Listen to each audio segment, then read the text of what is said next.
Okay, YouTube. So we're here to talk about Mad Men.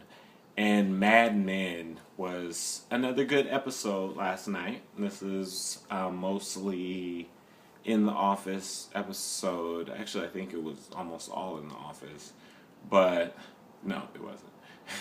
But yeah, it was a good episode just showing the dynamics of Don coming back to work and with all these restrictions and everything, it was kind of, it was a change. It was a humbling experience for Don, but, it was, I think, good for a lot of us viewers who aren't Team Don, who aren't Team Draper.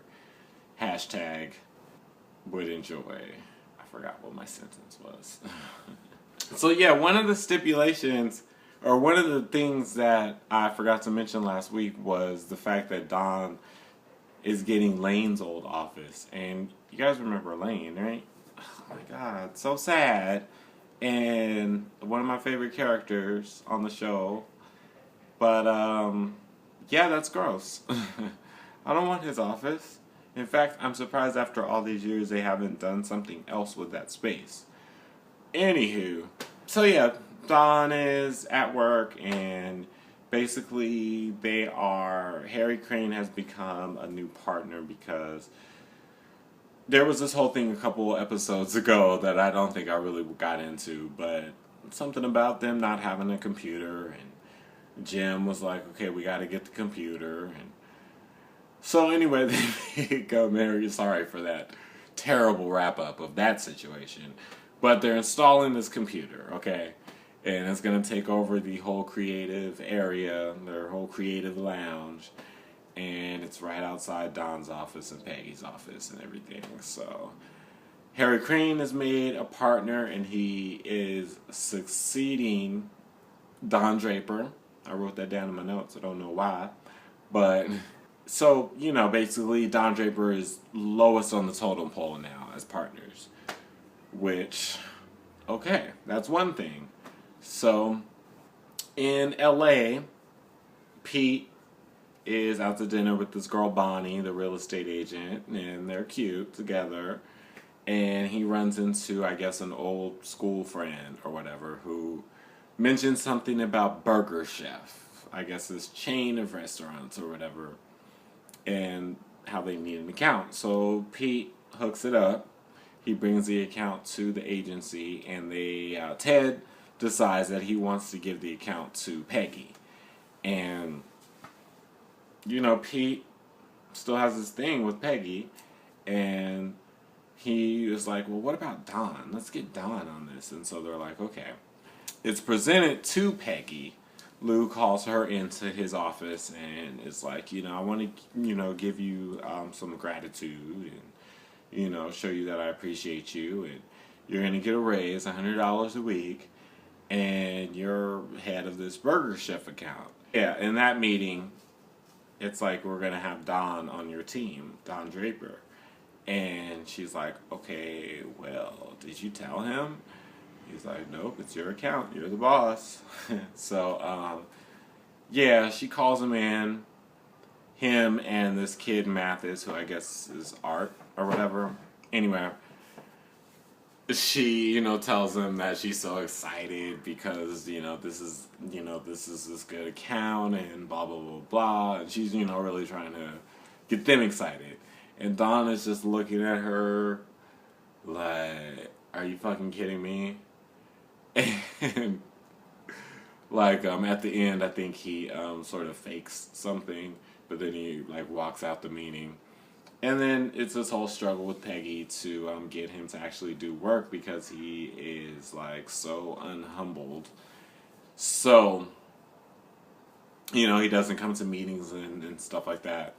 Anyway, he's talking to this guy, the computer guy Lloyd, and the computer guy Lloyd asks him for a cigarette, Don for a cigarette, and he is talking about, can you, I don't know what he asked, if he wanted him to give him advice on advertising or what, But basically, the guy was just saying that he's so invested in this computer and he can guarantee that, it'll last longer than an IBM and all this crap. And, I mean, it's not crap. I don't want to sound cynical, but Don kind of pitches him and, they shake or whatever. Not that, we're shaking on we're going to do business, but, I'm shaking because whatever. And Don goes in, he talks to Cooper, and he's like, I think, we have a really good chance with this account or whatever. And, that was one of the stipulations that Don couldn't really talk one-on-one with any account. So, Cooper brings that up, and Don is just like, well, what do you want me to do here? Blah, blah, blah.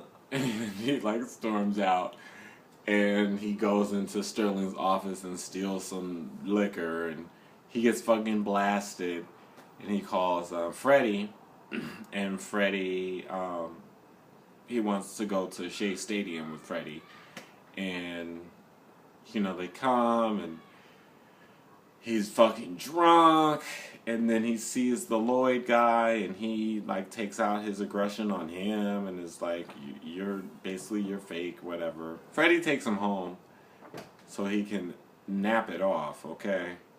And, oh, yeah, and then Freddie just gives him, this pep talk, well, what, are you gonna just kill yourself? That's the thing I wrote down. And I guess Don kind of snaps out of it because the next morning he's there and he's working on the 25 taglines for the Burger Chef account, and Peggy seems pleased, and, so I guess we're going to see Don have to humble himself, right?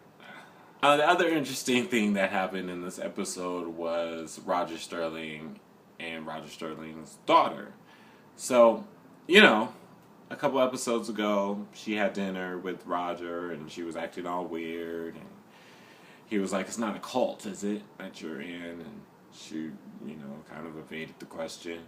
Basically, we find her here, and, we find her, basically, Mona, Roger's ex-wife, and Brooks, who is Margaret's husband, they're distraught because Margaret has run away, and they know that she's run away with this sort of cult, and they want Roger to go get her. Yeah, Brooks goes to get her, and then I guess he gets arrested. So Roger and Mona decide they're gonna go, and yeah, it's this little late 60s commune. It reminded me of Hair, which is my favorite musical. Yeah, basically all these hippies in this house in the woods or whatever, and free love, and everybody, you know what a commune is. Let's not even go there. Anyway, Mona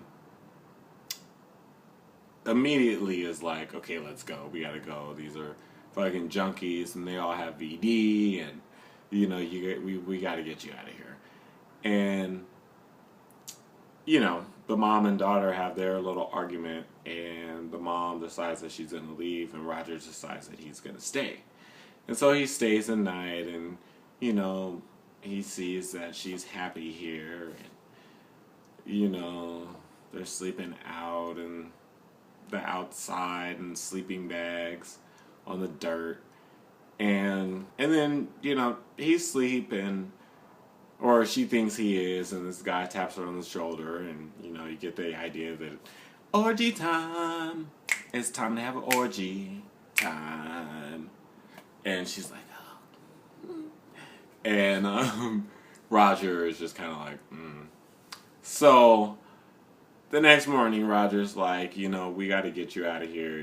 This is fine for these young people, whatever, but you're a mother. You have a son. How could you just abandon your son? And she kind of flips it around on him and is just like, well, you abandoned me all those years at whatever.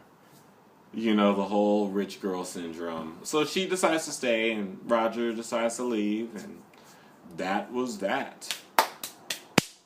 And that is basically all that happened on Mad Men. It was, I guess, really sort of simplified, but I think we needed something like that. I enjoyed it personally.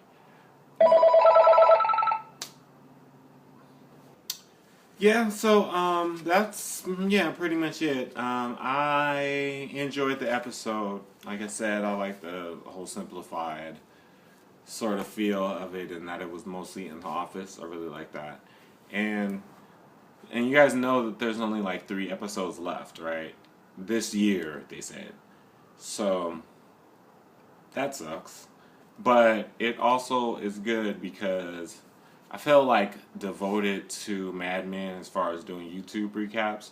There's probably a lot of shit that I'm not going to do in the future as far as recaps are. But I am happy that it's only 3 more episodes so I can, resume life in other areas. So, like this video, leave comments, subscribe to my channel, and share this video if you like. That's it for Mad Men. We got 3 more of these, so hey. Sorry if I was a little bit goofy on this video, but whatever. Bye.